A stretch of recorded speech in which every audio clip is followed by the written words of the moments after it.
Today we're having our annual Beekeeping and Honey Festival at historic Harriton House. Harriton House and Park are owned by Lower Merion Township and administered by a nonprofit group called the Harriton Association. And honeybees have been kept here historically, certainly since the 1780s. And we started keeping bees about 1987 as a program for the historic site when nobody else was doing it, and now today a lot of historic sites are doing it.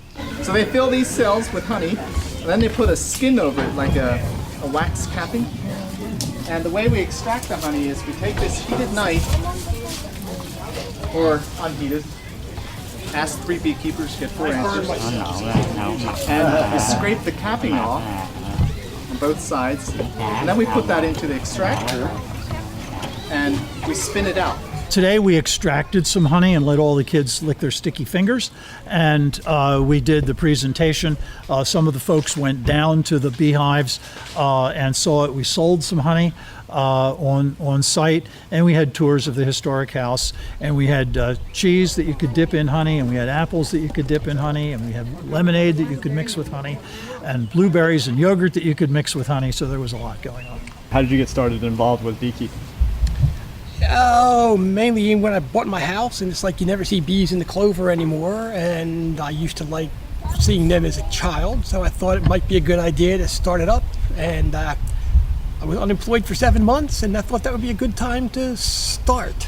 I talked with Bruce originally here about beekeeping, and then once I had a couple years under my belt and things worked out, I started volunteering here for these kind of events. So I started about 12 years ago in '07. I bought 2 hives. Now, I live by a philosophy in life: you have to have what others don't. You need to do what others won't, and beekeeping is no exception. To be a beekeeper, you need 3 basic pieces of equipment. It's a smoker, a hive tool, and a bee suit.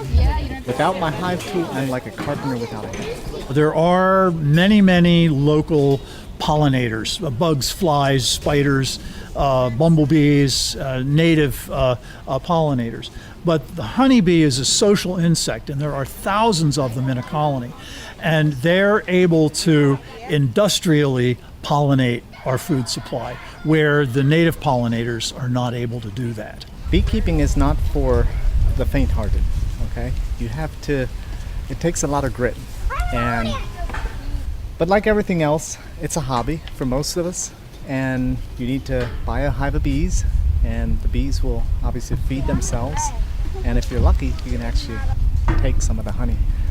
Now, honeybees are the only insects that provide food for humans, so it's one of the most amazing creatures on earth. Pollinators are endangered. You know, and I got a letter earlier in July or late June during Pollinator Week in Pennsylvania from State Representative Mike Zabel. And he thanked me for being a hobbyist beekeeper because it's so important and everything else. But people have to realize 1 week a year isn't the only time to think about the pollinators. Do you really need to spray for mosquitoes? Do you really need to spray your yard for ticks? You know, I mean, poison's poison. The bees are after the clover. So how much damage are you doing when you just start spraying everything? You know, you don't need people when they see a swarm, which happened at some ballpark, I think, earlier in the year. They killed them because there was a swarm of honeybees, but they were stopping the baseball game, so they sprayed them. They could have sent a beekeeper in to collect them and just taken them away. You know, but people just would rather not know what they're doing and spray and kill things than try to learn about them. So these kind of things are important just to let people know what they're dealing with, so that maybe they'll call Benuel, maybe they'll call me or some beekeeper if they think they have a swarm. Unfortunately, a lot of people are petrified over a swarm of bees. The truth of the matter is, if there's a swarm hanging in a tree, that swarm is next to harmless. They have no home to protect. They just got done eating their tummies full of honey so they can be without food for a few days. And they won't stay there long. At the most, probably a day or 2. Leave them alone or call a beekeeper. Of the 100+ people that are here, I'll make a deal. Whoever gets stung gets a free bottle of honey.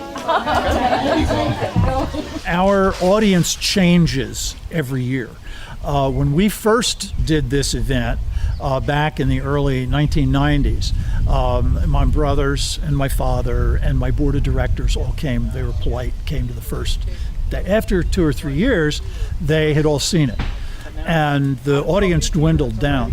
But honeybees and the stresses on honeybees and our landscape have gotten such press in the last 15 years that we have a whole new audience coming to this each year. Today, I didn't recognize anybody from last year. So they were all new faces. So people are hungry to learn about honeybees and the importance of the honeybee to the landscape.